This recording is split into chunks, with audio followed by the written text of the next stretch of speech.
Welcome to Diversity Dish, where we're dishing on everything diversity, equity, inclusion, and justice related. My name is Sedruola Maruska, and we're bridging the gap between what needs to be said and what needs to be heard. Those individual experiences that are often ignored or simply dismissed.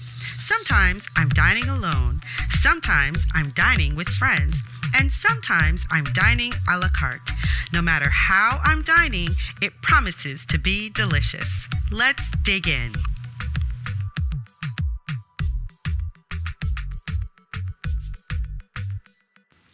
Hi, welcome to this bonus episode of the Diversity Dish podcast. I am so excited to introduce you to today's guest. Her name is Verneda Adele White, and she's a contributing writer and social entrepreneur. As the founder and creative director of Human Intonation, her works spanning the fashion, philanthropic, and events industries continue to advocate for change for critical social and human rights issues, HIV/AIDS, racial justice, and climate change. Her writing has appeared in The Daily Beast, The Huffington Post, Homme Noir, and Madame Noir, among other outlets. I want to just jump into this conversation because it's a long one, I'm not going to lie, but it's a really good one, and I hope that you'll stick around and listen to the whole thing and hear about the article that she wrote for The Daily Beast and how it's exposing one of America's oldest magazines. Hey, Verneda, it is so good to have you on Diversity Dish today. How are you? Awesome. Thank you so much, Seti, for having me. This is really, really timely and truly appreciated. Oh, I appreciate you making the time to come on because I can't even begin to tell you how excited I am to have you here and to be able to talk to you about your article. So before we get into it, I want to let people know exactly why I'm excited to have you here because you wrote an article that came out in the Daily Beast on October 25th, actually 2020. And the title of that article is I Experienced Systemic Racism at One of America's Most Prestigious Magazines. And the title is great, but when you really get into the article, it's very eye-opening and it's so timely and it's so interesting. And so I just want you to, I'm going to let you take the floor. I want you to, let's start with, I'll give you a question to start with. Okay. When you were contemplating, and I think that you did mention it in the article, but because we're here on the podcast, I want you to kind of reiterate.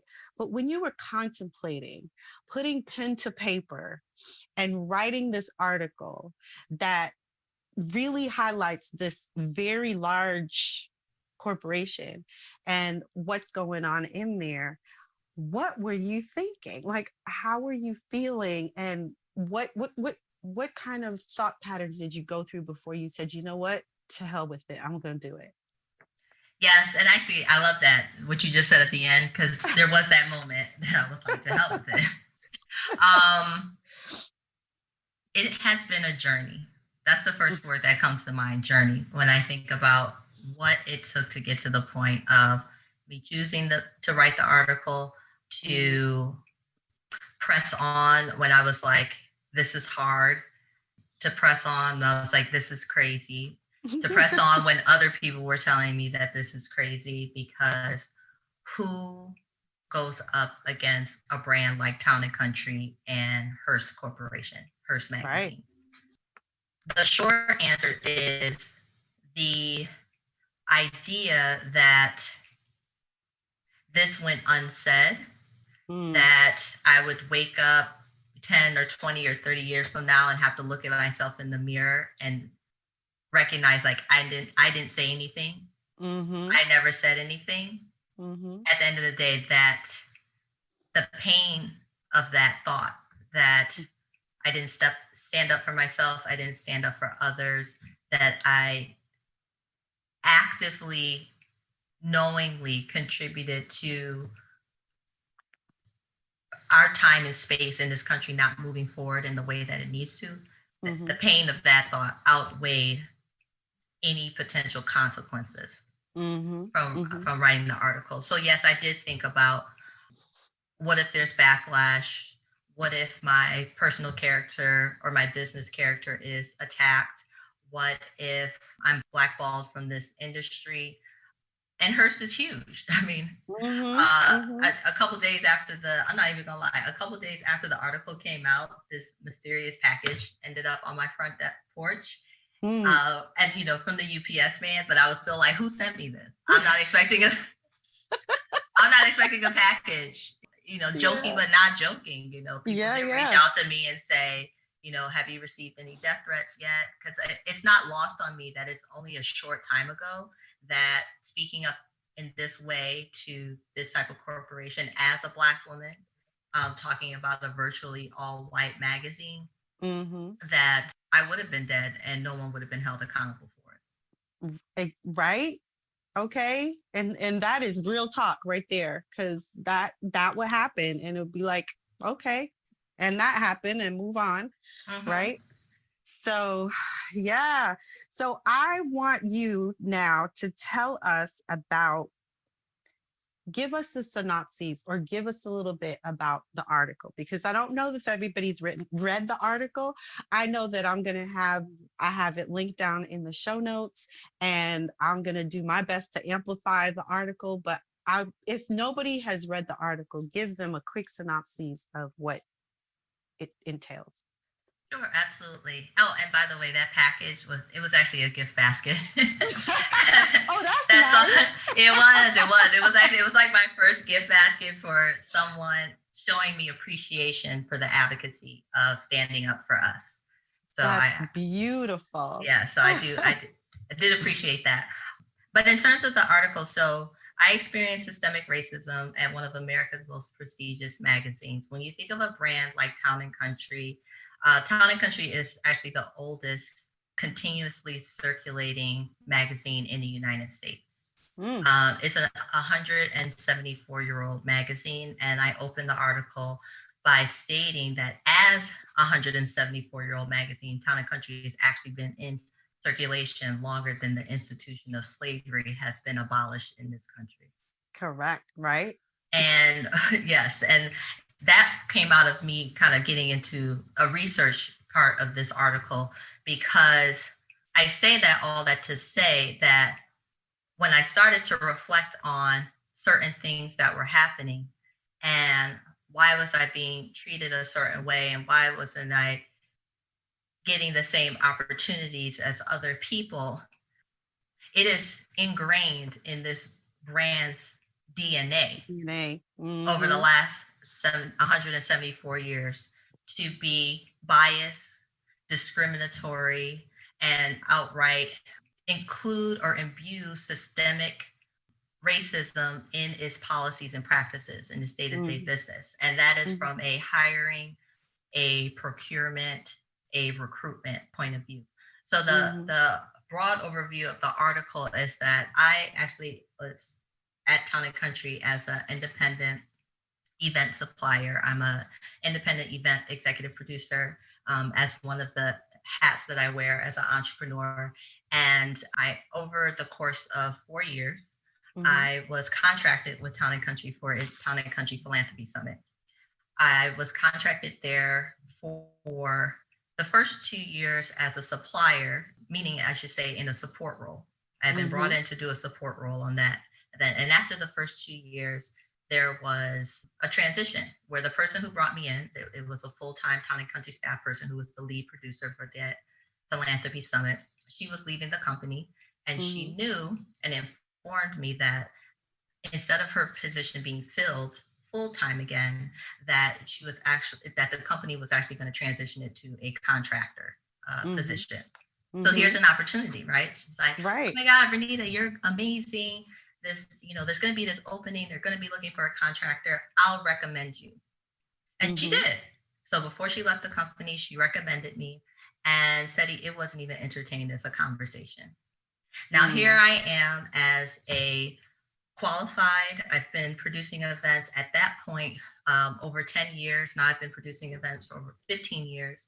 And again, had the experience, conferences, large scale fundraising galas, award shows, product launches, you know, nothing where I would step and shy away and say, oh, no, I'm not able to do this. I was excited for her recommendation and I knew I was qualified. And yet, when I say it wasn't even entertained as a conversation, lots of vague kind of, oh, we're not sure. This is in response to me. I'm following up. Hey, what do I need to submit a proposal? Can I get a meeting? Let's have a phone call. And these are, I've worked with this team for this 2 years. And no follow up, no follow through, lots of just kind of pushing me off, follow up with us again in a few months. Right. So these are actually people who knew you, right? That you're engaging here. Okay. Yes. And they knew me, but again, to the point of they knew me as the support role. Right. And I distinctly feel like they did not give me the opportunity to show, demonstrate, and submit a proposal that involves my full credentials. Right. No worries. And so with that being said, there really was no consideration. I never submitted a proposal. I never received an RFP. I never received the full details of what the role would include so that I could submit a proposal. Sure. And 5 months later, instead, I received, hey, Verneda, would you like to continue in your support role? And I was like, oh, well, I mean, I could do that, but I was really excited to have this conversation around the lead producer role. Right. What's happening with that? Oh, no. I know we've been putting you off for 5 months, but now we suddenly have this plan. We already have a plan in place for the workload. And so if anything changes, we'll let you know. And as I'm saying this back, I can, this kind of piggybacks off your first question. At that time, I have no problem saying I did not feel empowered. I did not feel I could say something. I did not feel like I had a safe space to speak up and say, wait a minute, why haven't you given me the opportunity to even submit a proposal when I've already worked with you for 2 years and I'm qualified for this position? Now, it'd been one thing if I had submitted a proposal and they said, oh no, Verneda, we want to go in a different direction. Yeah. Budget. Fine. You submit a proposal, you win some, you lose some. It's the fact that I was denied the opportunity to apply.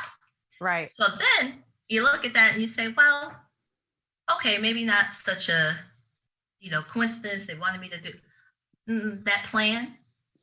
The full-time staff person who left, who recommended me, blonde white woman, was replaced with a contracted producer who you can imagine is the blonde white woman. So this was something that I found very interesting as a through line through your article, was that specific thing that there were a lot of blonde white women who were hired while you were, while you could see all of this happening. And I had this question in my head. I was like, is that their idea of diversity? Because sometimes companies just think that because they're hiring a woman, that's diversity. And that's kind of a problem, which is why I have a hard time, I'm a diversity, equity, inclusion.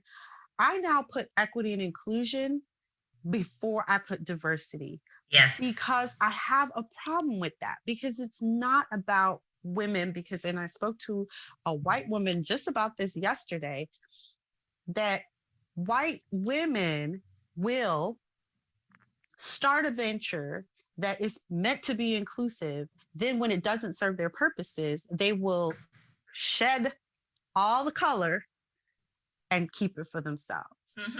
So that was kind of the question I had. Do you think that that's what they think they're doing when they're hiring, a blonde white woman instead of, whatever else? Yes, because I think it's twofold. I think the idea of white American women rising up the ranks and, breaking through glass ceilings, we know that that's a true thing. And yet though, within that, when we talk about feminism and, obviously this year there was the celebration of the first century since the 19th Amendment and women's right to vote, that was all meant for white women. Yes. And then when you add color to it, there's still the like, oh, but we need this for us. Like, this is for white women, not for women of color or for Black women. You know, like the Black women, Latina women, women of color, Indigenous women, like that all comes secondary to us as white women. Yes. That's one piece to the thought process. Secondly, now there were white women with other shades of hair at Town and Country. But I did want to use that for emphasis so that the reader can understand the homogeneous kind of nature of the brand. Right. And there was very little, like as I said at the top of the article, there are 0 people of color in Town and Country's top leadership. You know, looking at executive editor, editor-in-chief, publisher, you know, those top roles. Then in the broader staff, there was one full-time Black employee, which I'll get into more detail in over the 4 years that I was there. And I have a crazy story about that, about the 4 years I was there. And then, you know, there's a sprinkle. There's, you know, a couple of Latinos. There's like an Asian person, and Indian American. You know, it's like, it's very, very tempered in a way that's really, and a lot of times feels like tokenism. Because now I look back and I reflect, you know, there was a sense that I, as the one Black contractor on this philanthropy summit over 4 years, makes Town and Country seem diverse. And I was at the part of my role was RSVP's guest relations check-in. I was the first person that people saw when they walked into the plant. So it's like, oh, Town and Country, they're good. They got a Black woman right at the registration desk when you walk in. Box checked. That's exactly what I was going to say. It seems like it was a box checking kind of situation, right? Because once it got into any depth of like opportunity, advancement, I am capable of doing more than these skill sets that's been pulled upon me for these first 2 years. That's where the opportunity stopped. And I think that, as I said at the time, I didn't feel empowered to say something. And so I kept working. So, you know, those first 2 years, and then I was there for another 2 years in that same support role, working with the blonde white women. Right. Can we talk just a little bit about what you just said, which I think is really important, and that is that you did not feel empowered to say anything? Because one of the things that I like to highlight with this podcast is there are things that we don't say. There are things that we don't say because, one, they're not reportable, but they are impactful to us. Yes. And we need to say them. And so somebody needs to hear them. But when you say that you didn't feel empowered, I think it's important for you to kind of elaborate on that, because some people may not understand. Well, why not? Why can't you just go to somebody and just tell them what's happening? Why not? Why didn't you feel empowered? Do you know what I mean? Part of it is like, I'm Black in America. Yes. And it's like, I'm Black with clients in corporate America. And I think in this, the empowerment that I feel in this post George Floyd movement really can only be described that I have felt a fundamental shift in myself over the last 6 to 8 months. Fundamentally. There was a deep reckoning, psychologically, mentally, emotionally, physically, that I had to go through before, you know, as you said, putting pen to paper. And part of that psychological shift was realizing how indoctrinated I am and have been as a Black woman in America. And by indoctrinated, what I mean is internalized racism. Indoctrinated to swallow discriminatory slights, like, oh, that's just the way it is. There was a lot of that's just the way it is in my life before now.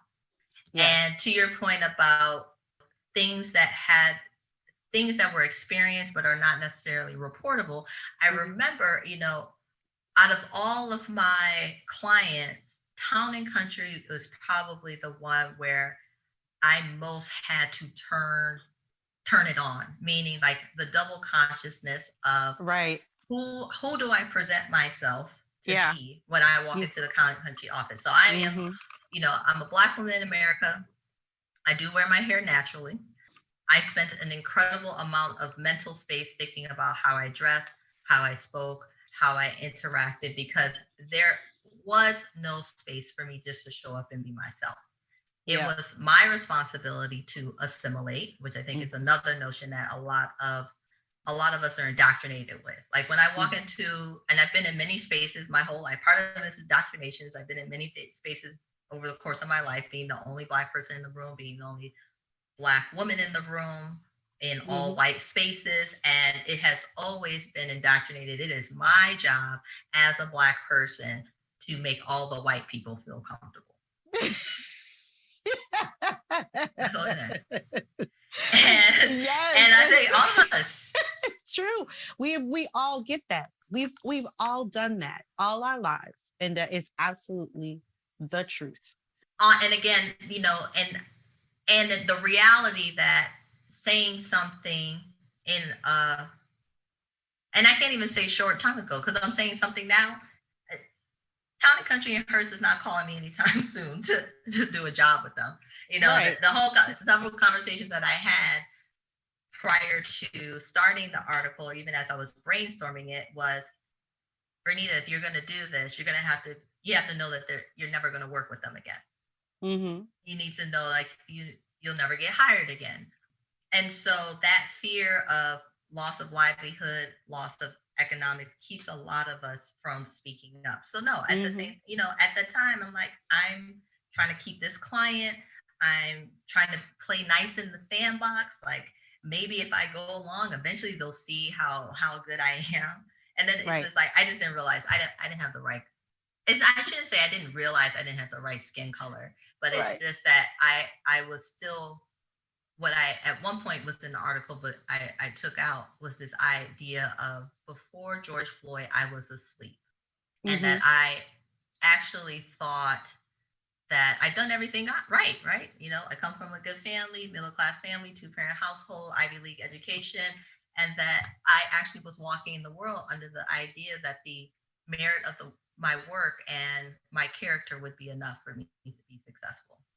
Right. And to reckon with that was a deep thing to go through this summer, because I think a lot of people, and if you already have that, it's like if you already are walking in the world with an understanding of, and it's not that I didn't understand you have to work twice as hard to get half as far, or 4 times as hard to be on the same playing field. I just had this sense that who I am was enough to make it in this world. And I really was not accounting for the machine that is inherent in systemic racism. But I see it now. I see it in like, when you break down my client list, when you look at the types of jobs that I get, there's a distinction. There's a distinction between my experiences with white clients and my experiences with Black clients. Absolutely. It's I have to agree with you. I think myself as well, before watching George Floyd's life being snuffed. And by the way, it was an accident that I watched it, because I didn't and I didn't even realize, and as I'm watching it and I'm realizing what's happening, it was horrifying to me. Like I'm just horrified. But at the same time, just like you said, I think that made Black people and white people have a reckoning. We had a reckoning in that, some of us might have felt like I'm just not doing enough, or I'm just not saying enough, or I'm just walking through here like it's okay. I'm okay with the privilege that I hold, right? Because we all have a certain level of privilege depending on how we've been in this world. And I'm okay with the privilege that I hold. And it's not that I have any problem with other people, but oh my God, like all of a sudden, like that is my brother, that is my cousin, that is my son, that is my husband. Those are my people I'm watching getting snuffed right now. How do I process that? Yes, yes. And I appreciate you saying that, because that was the first thing I did after watching that video, was start writing, which goes into, my journey with writing had already begun.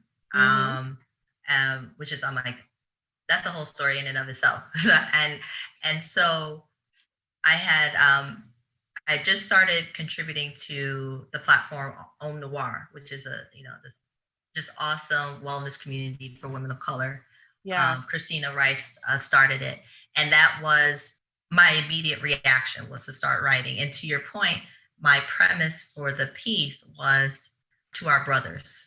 And that moment that I saw the video, it actually, because I saw it the day after, on the 26th, the day after Memorial Day, which happened to be my brother's birthday. And this is my older brother. And so we had the, family birthday Zoom going, and it was like one side of my screen, I'm watching this white officer's knee on George Floyd's neck. And on the other side of the screen, I'm like, Black family, Black father. My brother's a father of 4. He's an entrepreneur. He's a husband. And it's just like, who has the right to decide? Right. Who? Why? How is that possible? A Black man's life isn't worth living. And it rocked me to the core. And, that, and, subsequently participating in several protests and demonstrations over the summer. I think the point that it brings me back to in regards to the article and talking about systemic racism in corporate America, and in, even to your point, it's like diversity, inclusion, and equity programs in themselves have a lot of, are often perpetuating the systemic racism than really alleviating it. And the insidiousness of it, to the thing, the things that are happening that are quote unquote are not reportable, just brought back the idea that, Black Lives Matter in all areas of life. And, as people now start to compartmentalize, like, Black Lives Matter in regards to police brutality, it's no, Black Lives Matter everywhere, across the board, and in all areas. And so as you corporations random, hey, we're on board, and here's our Black Lives Matter statement. My question in the form of this article is, what are you doing?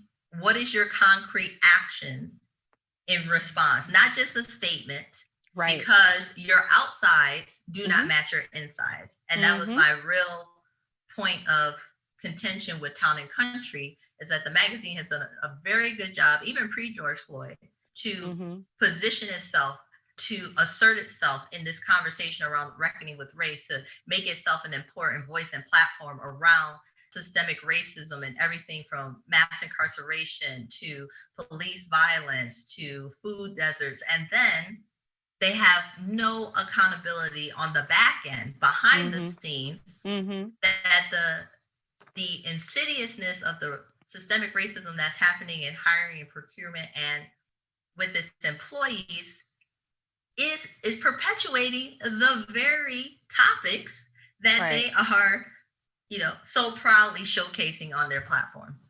Right. Which begs the question, I think, of, is it that I find that sometimes that there's this idea among white people that they already know things. Right? We already know, they want to tell you how you feel. They want to tell you how you should feel. They want to tell you what it's doing to you. They already know. And so maybe what they're doing is that they're doing this work. They're putting all this out front, and they can't see what they're doing because they already know that they're okay. You know what I mean? Like, it's just this disconnect between, what you say and what you do. And that's why Absolutely. I would say, right? Isn't it that's the thing? You always say, I can't hear what you're saying because I'm watching what you're doing and it's not connecting. And so I have to go by your actions because your words are cheap. Yes. Actions are harder, right? Actions take more. So I wonder about that.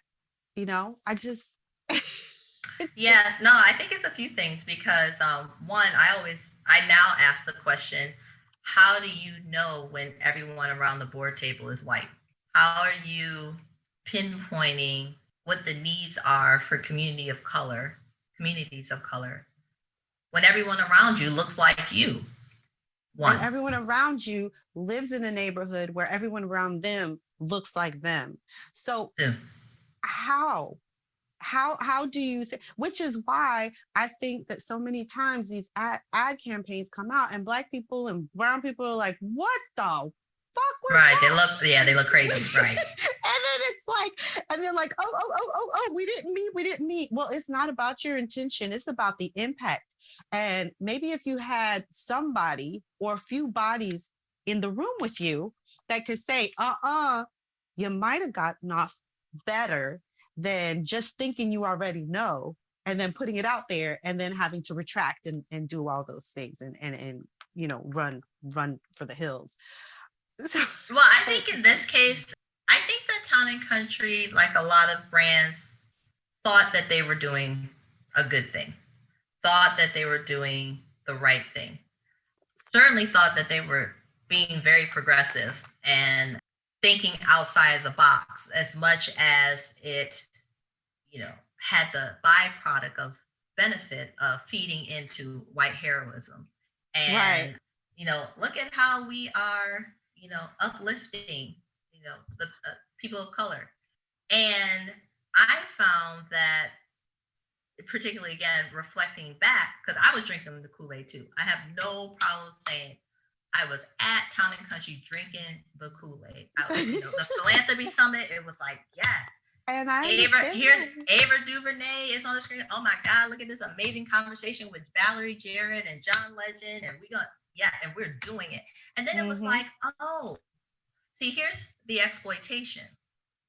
So when you ask the question like, well, how do you know? Hey, here's an idea. We'll bring in Black people to talk about these things. And then because we're holding the space for Black notables, our Black, really kind of like the cream of the crop of our Black leaders, creatives, that because we're holding the space, we've done a good thing. And we're not accountable for the disconnect or the disparity or the discrepancy between the messages that we're seemingly supporting by holding the space for our Black notables to come in and speak, but then suppressing the opportunities and advancement for Black employees behind the scene. Right. Is that a thing? Like we did we didn't, like there was no thought process to how that's a disconnect. And so I used the word exploitation because I did walk into this process of writing the article under the impression and giving the benefit of the doubt that the who's who of Black talent that I name in the article, who has been on the Town and Country stage for the Town and Country Philanthropy Summit, does not know what's happening behind the scenes. I walk into this process that an Ava DuVernay, Darren Walker, president of the Ford Foundation, Michael B. Jordan, Yara Shahidi, the Exonerated Five, Valerie Jarrett, John Legend, Robert F. Smith, don't know. That's the premise that I'm walking in. And so if you don't know, and here's a brand that's like, hey, let's use this Black star power to elevate these messages, to come across as supporting racial equity, as showing our support and our work and our progressiveness, and they don't know. I'm like, that is exploitation, and it's not new for Town and Country, not at all. They figured out a long time ago that Black people are the definitive hot sauce on an otherwise bland white America. You wrote that in the article and I had to laugh. I was like, yep. Yep. I mean, when you think about it, I mean, when you think about fashion, you think about uh beauty, you think about all these levels of beauty and fashion that people are trying to attain, they all stem from Black America, African African culture. It all stems from there. Yes. So absolutely, I think they needed that. You said because they weren't doing that well, and Yes. so they needed that. Absolutely, absolutely. And it was important to me as I started to write the article to get into the history of Town and Country. So, starting with the magazine existing, longer than slavery, then it get into the early 1900s. And it's really like it was a society magazine, debutantes and cotillions and weddings. And over the years, it had waned in circulation, waned in popularity. And as I was doing my research, that's when I found that Pamela Fiore, who was the editor-in-chief of Town and Country for 17 years, to your point about diversity, very much celebrated as the first woman editor-in-chief of Town and Country. And her secret sauce was she turned to diversity, and that was the time. And she's really credited with bringing diversity into Town and Country, but it was a solution for turning around a magazine that had lost its luster, lost interest, lost its circulation. And so as I'm doing this research, I came across this interview that Fiore had done in 2003. Mm-hmm. And in that interview, straight up, it's like, hey, the interview was about the fact that, hey, there's like Black people in Town and Country now. We're seeing more color. This is different. Why is this happening? And what is what's been the response? And she straight up said, well, I don't want to change the world, but I would like to change the magazine and change the world that our readers live in. I think it's certainly a much more interesting world. I think it's a lot more fun. I certainly think it's a lot more fascinating. And that fascination has been the run for Town and Country ever since. Mm-hmm. Since before. I believe it's still the motivating factor in its great interest in Black community and Black interests now, Latino as well. You can say Black and brown. Right. Certainly there's been a number of Latinx powerhouses on that stage, from Lin-Manuel Miranda and Camilla McConaughey. And it's just the idea of Black people being fodder for entertainment for the Town and Country reader, that I think is the default setting, and it's also where the fault line lies in terms of the thought process that leads to your question of, like, we already know they're not producing this content for us. They're not producing the content for Black America. They're producing the content for white America. Right. Which is still predominantly the Town and Country reader. Affluent, luxury, wealthy, white American families that are descendants of slave traders and plantation owners even today. Right. That is still the core customer. And when an Ava DuVernay and Darren Walker are on stage, that is not for us. Right. It is for them.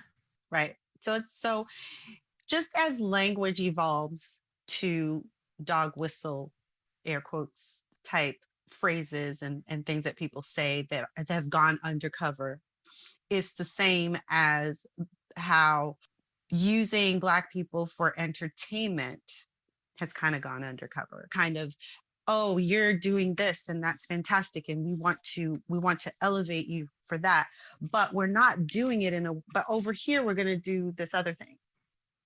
Right? Well, we're going to elevate you over here because we recognize you as someone who can entertain us. But over here, we're not going to bother with the people that we actually can affect change for, because again, we're not here to change the world. We just want to make sure that the people that read our magazine are entertained and you entertain them. Over here, we would have to change the world.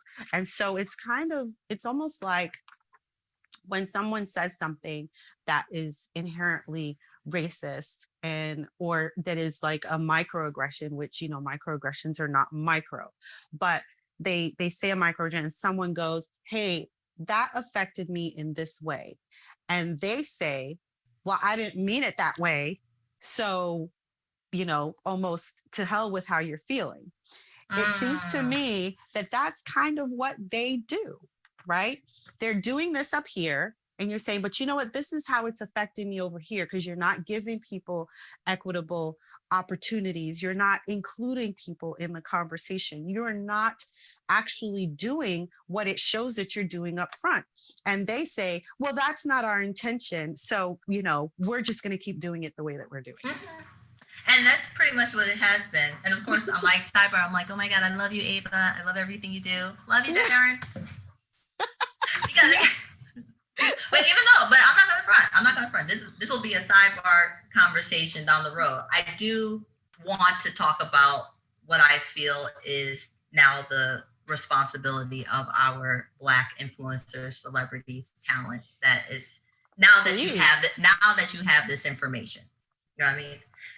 But to talk about not investing, because then we would have to change the world.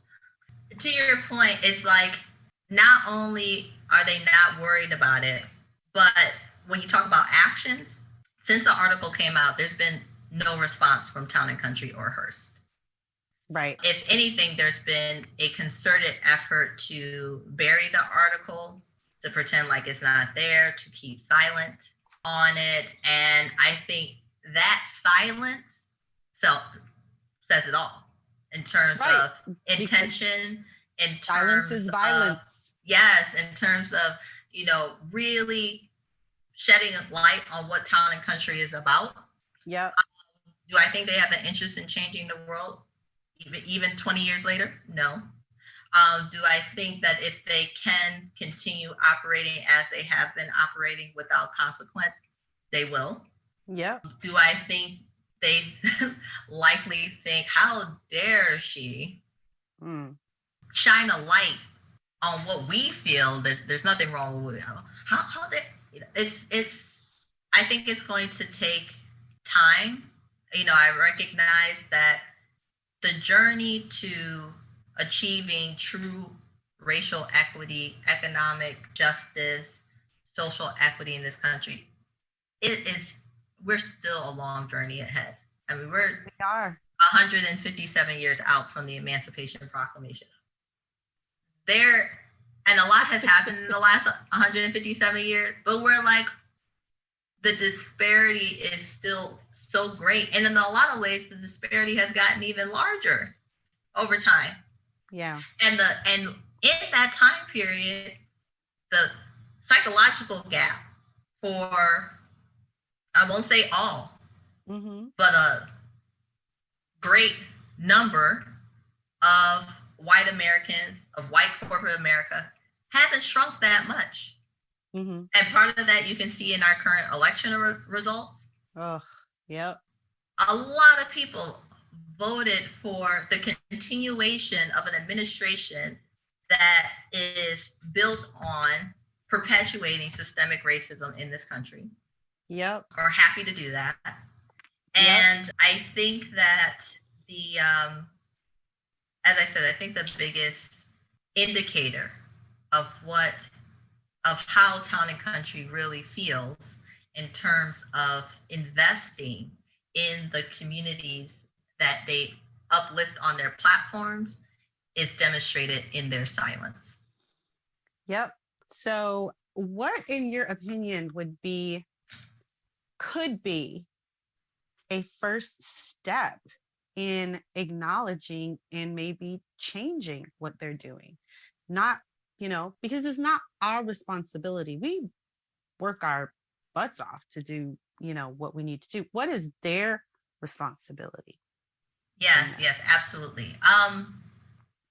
So I wanted to make sure, and I made it a point that at the end of the article to include certainly not comprehensive or what I think are like full stop, but I said let's have some, at least some starter action. Mm-hmm. So I think it starts with transparency. So I did add Yes. a few calls to actions, including like some of the first things that Town and Country can do is to be transparent with its actual employee demographics. So if you have 2 Latinos and 1 Asian and 1 Black person, like put that out there. Be transparent about it. If you have 4 Latinos, put that out there. And then, you know, from there, create the metrics. You know, if they're going to be partnering with some organization or equity inclusion experts or whatever that is, put that plan to rectify those disparities out there. You know, whatever those numbers are meant to be. Because they did submit a statement when the Daily Beast reached out to Town and Country for comment. They sent just like a very plain, generic corporate statement that basically said, oh, we do have some underrepresented groups and we're working on making it more proportional, whatever that means. There was a lot of corporate statements that flew around about looking into their culture and augmented recruiting methods, whatever that is, whatever. And so, okay, be transparent. What's the action plan to rectify the disparity? And then it's like, what's the action plan to put the money where your mouth is? So that is investing in Black African-American employees, contractors, suppliers, your procurement practices, and again, being transparent. And truth be told, it's not that crazy of an idea because other publications at Hearst have done it. So like you can go online and look at something like Cosmopolitan Magazine, Cosmo Can Do Better was a campaign that they put out. And it bullet points those transparent numbers, and this is what we're doing, and these are the actions that we're going to take over, you know, it might have been over the next year, the next 12 months. Right, and then I would expect that you will come back with some metrics in terms of this is how we did. We did well in this area, we didn't do well in this area. Town and Country can do that, but they have not said a word. Right. Yeah. Even within their bigger corporation, there's information there that they can tap into. They can go to those other publications and say, hey, you know, we're your sister publication or, you know, brother, whatever, you know, cousin publication over here. We'd like to check out what you're doing and see how we can make it work for our purposes. Right. If I would think if they want to. And I think when I talk about these action items, and you know, that was one of the hashtags I put on the article, what's your action? It's because some of the things that have happened there truly cannot happen again. So to backtrack, I talked about there being one Black employee while I was going to ask you just about that. I was about to go, wait, we got to go back. Good. And when I said, I was like, oh, I have a crazy story because I remember meeting him. My last year on the project would have been 2019, the 2019 Philanthropy Summit. And, you know, he's just like very beautiful, very distinct face, you know, like we do, like dark chocolate brown skin brother. Yeah. And I remember he stuck out to me, and it's like, of course he stuck out to me because he was the one other Black person in the office. And I remember on meeting him, I thought in my head, like, oh, he's new. Okay, Tom, I knew. And then it turned out he had been there for 8.5 years. So I'm like, wait a minute. And I was like, wait a minute. I'm sorry. I've been coming here every spring for 4 years. Right. And I didn't meet you for the first 3 years. Where was he? Right. When we talk about visibility. Visibility on the floor, visibility in meetings, visibility at the Philanthropy Summit, which otherwise I saw was an all hands on deck kind of situation. You know, and I'm like, where was he? I'm like, Town and Country, the office isn't that big. There's no way that I didn't notice the one other Black person in the office. There's no way. No way. Okay. So So it turned out he had been there for 8.5 years. This brother was not promoted one time. The whole time that he was there. 8.5 years.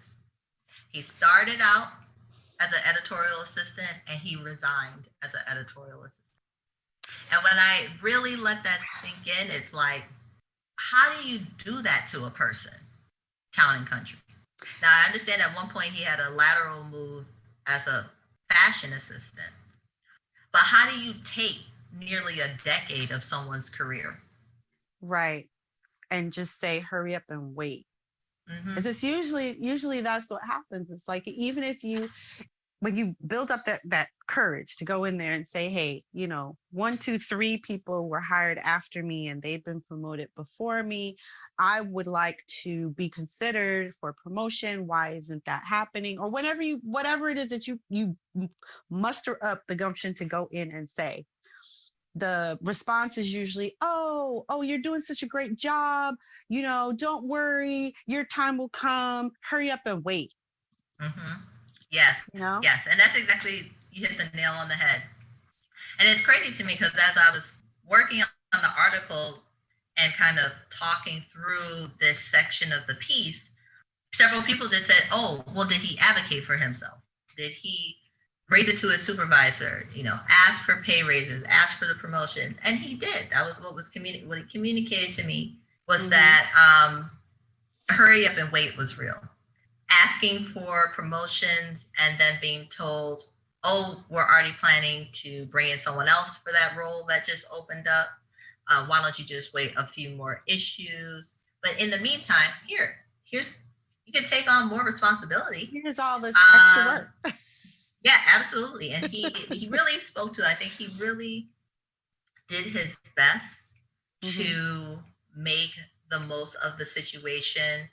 And I wouldn't go as far as speaking for him in terms of his experience with the indoctrination of being Black in America. Right. But I think that part of that, and I know I could say was true for me, is that sometimes there's such an attachment to the idea of, oh, but it's town and country.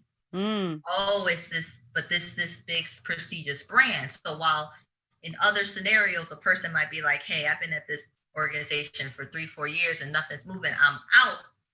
Right. I think he really tried to work within that space and make a difference in that space. Yeah. And to your point, saw white co-workers hired after him get promoted before him. He heard kind of, from the water cooler that he was being paid less than his white counterparts. And it didn't matter that he came in early, he took in extra work. He got great performance reviews. And even so far as like in the end, he said, I was doing the work of a senior editor.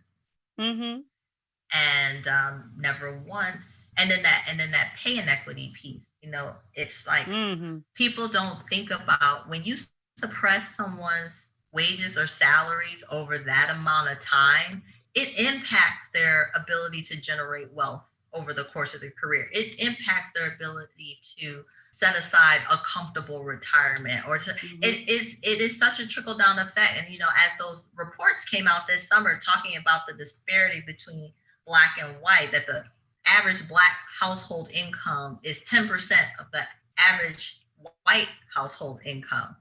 And you start asking, well, why is that? And and those numbers are crazy because the average white household income is $175,000 a year in this country. That means that the average Black household income is $17,500. And yet it's like, oh, we don't know why it's like that. We don't know. It's just like, it's just, it just happened that way. They're just not working hard enough. They're not working hard enough. They're lazy. I can do this. Why can't they do it? There's so many things like that when I hear such stuff like that, first of all, if somebody ever says stuff like that, I just go, they're just not even ready for the right conversation. They are not even equipped to have the conversation, because if you can even think that means your brain is shut down. You are living in the la racist land, and that's where you want to be. And you know what? That's on you. But I do, it's incredible to me. And the thing is, one of the things that I talk about when I talk about this sort of thing, so I'm creating this coaching course that I want to deliver to entrepreneurs and small business owners, and it is to create a more equitable and inclusive workplace, so that then you can actually become more diverse, because you'll be more magnetic, because people will be drawn to you because you have this equitable culture, right? But it is the amount of money, even if we're talking social justice, we're not talking about civil justice, we're not talking about any of that, but monetarily, the amount of money that the country as a whole suffers and loses because of these ideas is staggering. So the last time I watched something, I think about a year ago, it was a financial person from Bloomberg, and she was talking about how, racism is costing America approximately, I think it was $3.1 trillion right now. Wow. So when project that into the future, it only goes higher, right? And there's so many other ways. Like, so now we're just talking monetarily, but what about emotionally? What about socially? What about health-wise? There's so many ways that people, and not just Black people, but white people are suffering just the same, not just the same, but they are suffering as well, because they refuse to acknowledge and to open up an equitable way of life. And so everyone suffers. Except the 1%. Because that is actually what that's actually what our country is designed to support. Yeah. If you really start breaking it down, and it's so funny, like for all the years that the Hunger Games debuted, they were hot. They were on, never saw one of them. I actually ended up watching all 4 of them back to back, over the holidays this past year. And so I was just like, oh my God, America, the Hunger Games, straight up. Hunger Games. The center city is our 1%, and all these outlier, communities all work to support that 1%.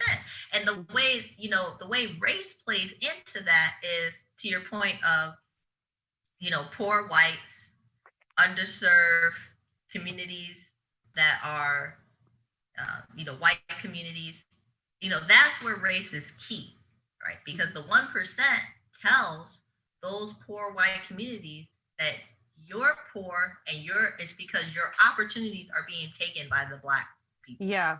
By the Black, the Latinos, and people of color. And that is a narrative as old as Methuselah, and it still works. It still works. It's actually what Donald Trump's whole campaign premise runs on. I do believe we can achieve racial equity. I don't know if it's going to be in my lifetime.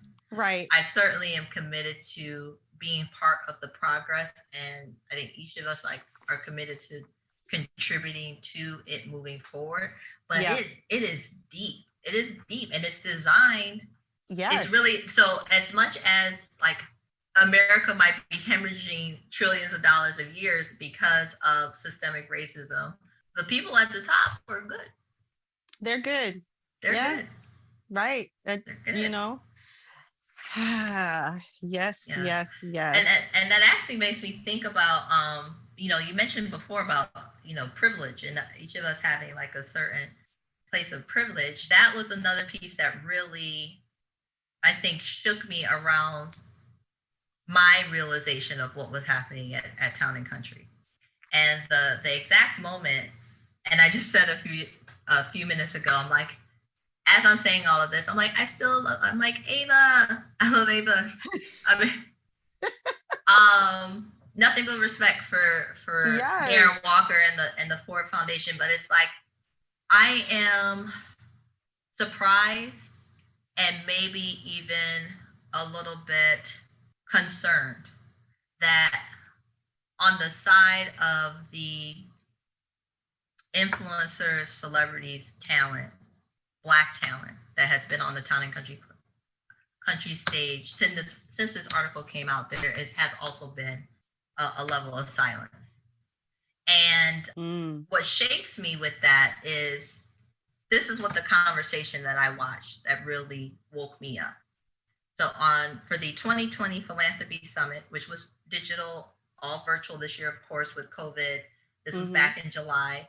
I'm watching Ava DuVernay and Darren Walker have a conversation about privilege, and in the context of the push towards racial equity, hearing things like people in positions of privilege, including the host, including the white, wealthy white people in positions of privilege, being called upon to engage in the concrete work of reconciliation. That reconciliation around race, equity, inclusion. To hear that this is no longer a time for amelioration. To hear that this is no longer a time for token approaches to systemic practices. And so I don't fully understand. I understand if you don't know. Right. But if you hear something. But if you hear something, meaning that I understand being a Black celebrity, talent, influencer, and participating in the Town and Country Philanthropy Summit before this time, not knowing what was happening behind the scenes. I get that. I don't knock anybody for it. Right. But now we're telling you what's happening behind the scene. And really, in telling you what's happening, we're really hopeful that our voices and our stories are not going to fall on deaf ears in our own Black community that we look up to. Yeah. So it's like I wrote 3 stories in that article. My story, discrimination, the former editorial assistant, as well as a marketing director who was at Hearst at Large. Yeah. And his own story of even as the racial bias and lack of inclusion was being acknowledged as he brought it up, they still told him that he was the problem. And in the attempts to reconcile the situation with, say, HR, human resources, he was told he was the problem. There was no evidence of racial bias happening to him. Right. And for someone to resign, citing needing to maintain his mental and emotional health, that was just 3 stories. Since the article came out, more people have come forward. I mean, when the article came out, I started getting DMs by IG like, oh my goodness, Verneda, I'm a former employee as well. And this is my story of discrimination. So there's more of us. Right. And I would hope that if the information has been received amongst our, as I said, this is the who's who of Black talent that goes on that stage. Yeah. That it would not fall on deaf ears, because we do need community around this. We do need uplift. And to your point about the responsibility piece, I think that once you know and once you have the information, I ask the question, what do you do with it? What do you do? And I understand that it may not be an easy answer. It may not be a black and white answer, but I would hope that the answer is not silence and it gets swept under the rug, because our influencers, our celebrities, our talent, they have a realm of sphere of power and influence that we don't have. Right. So it's like, if you are going to continue to lend your star power to such a brand, what are now the requirements? What is the criteria that Town and Country has to live up to? Because I mean, I could easily say, in an ideal world, everybody just boycott and I'm not going to participate anymore. But it's like, right. I can imagine, it's not a conversation I've had, but I can imagine like we could probably pull together in a bit more of a strategic way. Mm-hmm. And I'm still hopeful that that is something that can happen, because our people are empowered to stand up for ourselves now, including our celebrities and influencers, in a way that didn't exist a generation ago or even a decade ago. We have a new level of sphere of influence that I hope we can come together on and use in some way. I have to agree with you. It's one thing to not know and say and go, you didn't know. But then if you do know, or if the information comes to light to you, what do you do with it? Do you just say, well, I didn't know, and still say I didn't know? Or do you do something with it? And so it's legit. And I think it's particularly when, when as a talent or celebrity or influencer that there too is their brand of banding together, of working in the space around racial equity, of doing, we know the body of work of everyone that I've named very much speaks to building our community up. Right. So I'm, it's like, yeah, I guess I would, as I mentioned, it was like, I would be taken by surprise if, whether it was a Michael B. Jordan or an Ava or a Valerie Jarrett, did not feel moved by gaining the information of what's really happening at Town and Country. Yeah, I would be surprised too. And, here's hoping that they'll hear something. There's some way, somehow.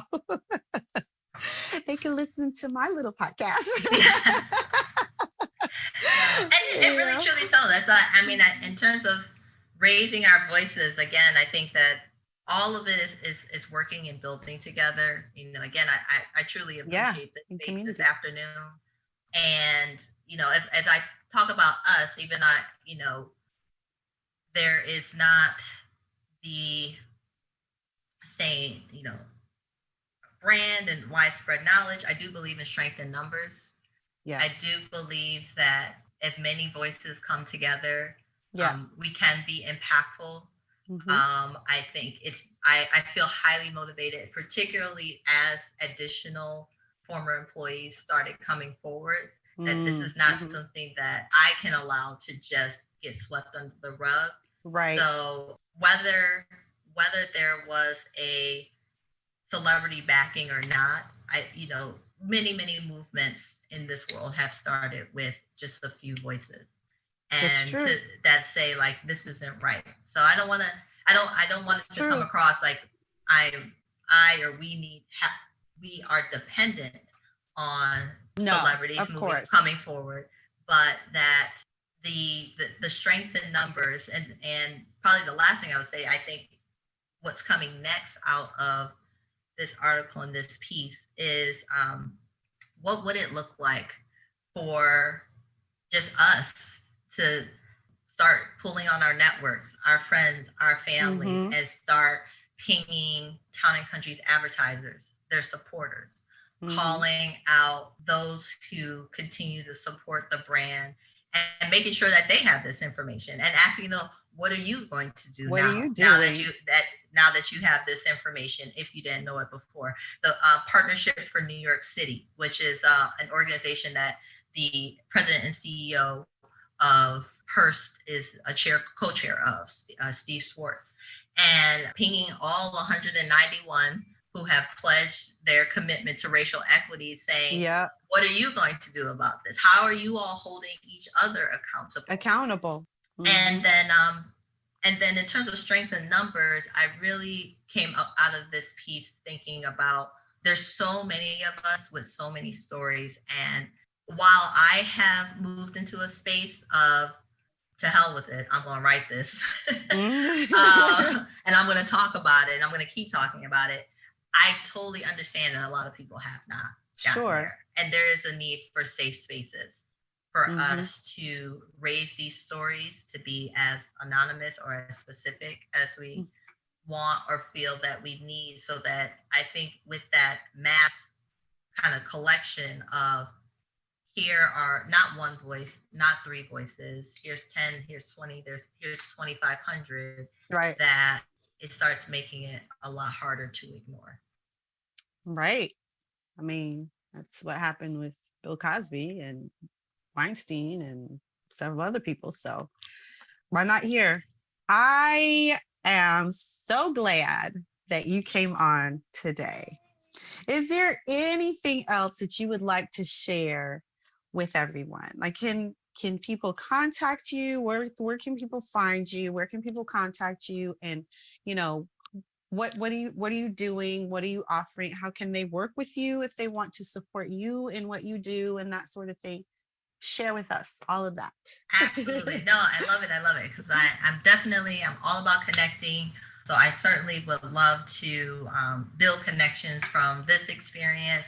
I do have an online presence. My new website is up, VernedaAdele.com. As I mentioned, I have started my transition into being a full-time writer. So I'm excited for more writing opportunities as a contributing writer. Nice. Also on my social, I'm definitely on Facebook and Twitter, but my primary is Instagram with @VernedaAdele. So my first and middle name together. Okay. And you can definitely catch me there. In terms of kind of calls to action out of this, definitely go and read the article. And what's exciting is that the Daily Beast has elevated the article again. It's going to be on the front page this weekend. This is the weekend of, where are we, November 14th, 15th? Yeah, 14th, 15th, yeah. So this will be, it's fresh and highlighted again. So you can definitely go check out the article, read that, share that, please, post it to your social, get it in front of people, as many people as possible. And then you'll be able to, check out my Twitter page @Human Intonation, which is another one of my brands.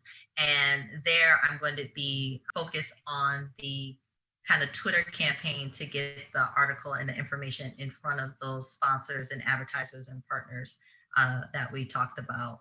And really and truly, I think it really comes down to, we all have to understand the power of our dollar. So to your point, even as we talk about disparities in income and wealth in this country, our community spends, and we have a tremendous amount of, the Black community has a tremendous amount of buying power in this country. So when we take our dollars away, it does impact. And so if there are brands on this list of advertisers that you use or that you have used, or even that you just feel, passionately about, look out for pinging advertisers, sponsors, partners, and spreading the word about what's happening in town and country. Perfect. Sounds good. I will put all of your links in the show notes, as well as the link to the article, so that it will be there forever and ever. And people will always be able to go to it. And thank you for lifting your voice, for, doing the brave thing and saying to hell with it and just writing the article and getting it out there. Because, I liken it to, what Colin Kaepernick did. He knew what the consequences could be. He knew, and he took that, and it really struck a nerve. And so that's what needs to happen. So thank you so much, Verneda. It has been a pleasure. Thank you, Seti. This has been awesome. And you keep doing what you're doing. Absolutely. Thank you so much again for holding the space, creating the space, and for talking about issues and things that matter to our community. Thank you. Whew. If you enjoyed that episode and if you found any value in it, I ask that you please look in the show notes and share the article far and wide. Tell your friends and your family to come listen to Verneda on this podcast, because it's important that these stories be shared and that the information be taken seriously so that we can affect the change that we so desperately want and need in this country. The dismantling of racial systems that are oppressive to those who are on the margins. Thank you for listening, and next week we'll have Reginald Colas back on Diversity Dish. We'll see you then.